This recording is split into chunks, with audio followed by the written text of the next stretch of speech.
We come to escape poverty and violence, fear, war, discrimination, political suppression, and economic hardship. We leave behind parents and children in the skies of our homelands. We bring with us languages, photographs, telephone numbers, backpacks, stories, and hopes.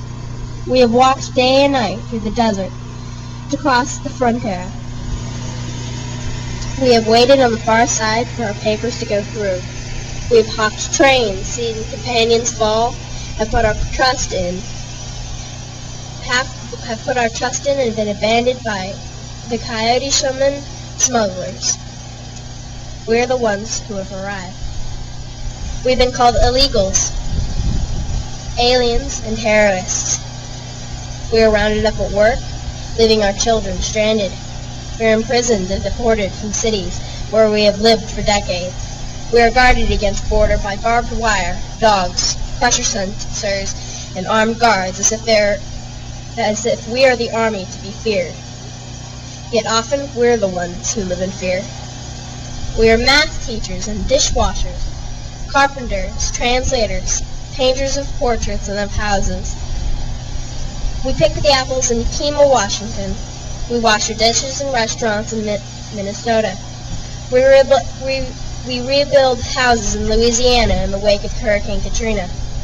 We pay taxes out of our salaries. We send our children to school, wanting them to learn and succeed and be safe.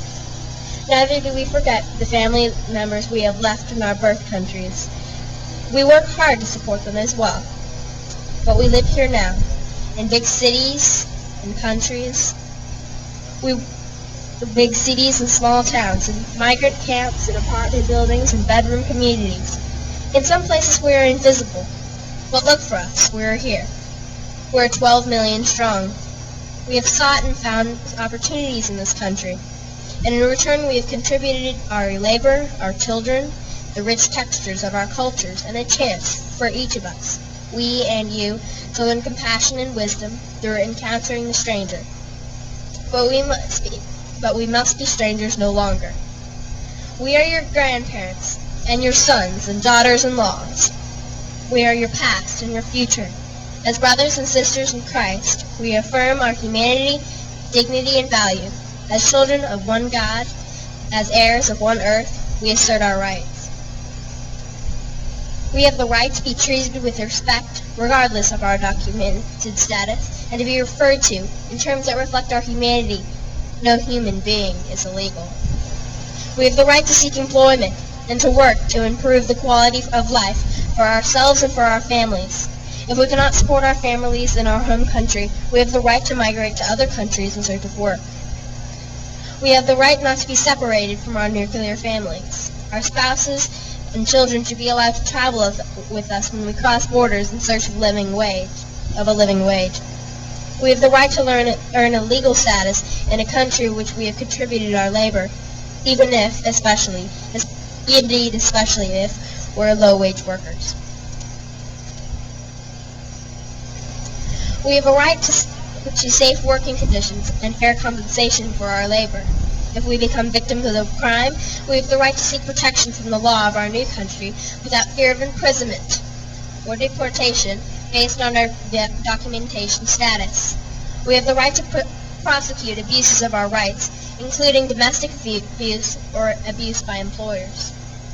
We have the right to health care and healthy living conditions. We have the right to education for ourselves and for our children. We have the right to preserve our traditions and language as we integrate and learn the traditions and new languages of our new country. We recognize that each of us is made richer by this sharing of cultures. We have the right to participate in political activities and protests without the fear of being detained for advocating for ourselves and the need for illegal immigration. For this reason, immigrant and native-born, we stay together from the border to the Congress of the United States. Give us just and humane legislative immigration reform. For millions For the millions of undocumented persons presently living, working, and raising families in the United States, we ask Congress to provide an inclusive, straightforward, and reasonably priced legislative pathway to permanent legislation and the opportunity for individual citizenship. For families separated and divided by present immigration policy, we ask the Congress to legislatively affirm the intrinsic value of family unity by eliminating the tremendous backlog of family-based petitions waiting the availability of a visa. For immigrants seeking to accept available jobs and for employers seeking to fill employment positions, we ask the Congress to legislatively provide a legal entry pathway for the future workers and their families, especially low-skilled workers, and thereby significantly reducing the loss of life and limbs, human smuggling, violence, and indebtedness that is present that the present system creates. For immigrants with special circumstances, we ask the Congress for the passage of the DREAM Act, the Jobs Act,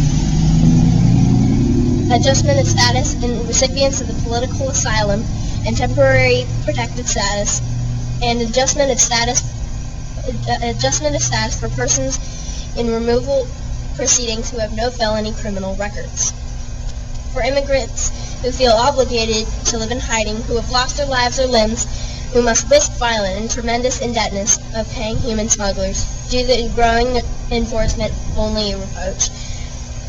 In dealing with immigration, we ask Congress to legislatively bring an end to the militarization of the border, the construction of walls or fences covered in barbed wire, employment and neighborhood raids that divide families, and the ever-increasing construction of immigration detention facilities and the detention of unaccompanied children.